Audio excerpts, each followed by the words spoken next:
হবে ভারত পাকিস্তান, বাংলাদেশে আবার খেলা হবে ভারত পাকিস্তান। ৭১-এর যুদ্ধ হয়েছে বাংলাদেশ পাকিস্তান না, ভারত পাকিস্তান। আবার বাংলাদেশের যুদ্ধ হবে ভারত পাকিস্তান। আমি ইলিয়াস পাকিস্তানের পক্ষে, আমি ইলিয়াস পাকিস্তান।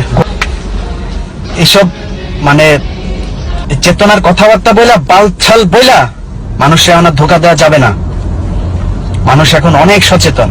এই জাতীয় সঙ্গীত পরিবর্তন করা হবে ইনশাআল্লাহ।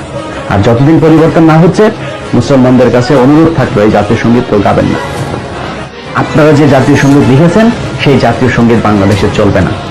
আমি ইলিয়াস পাকিস্তানের পক্ষে, আমি ইলিয়াস পাকিস্তানের পক্ষে। আমি ইলিয়াস পাকিস্তানের পক্ষে, আমি ইলিয়াস পাকিস্তানের পক্ষে থাকি। খান কি মাটির পোলা ব্যবসার শ্রোতা, রাজাকারের শ্রোতা, জাতীয় সঙ্গীত লিখেছেন সেই জাতীয় সঙ্গীত বাংলাদেশে চলবে না। পোলা ব্যবসার শ্রোতা, রাজাকারের শ্রোতা, মুরুখের শ্রোতা, ড্রাগ অ্যাডিক্ট। আমি ইলিয়াস পাকিস্তানের পক্ষে, আমি ইলিয়াস।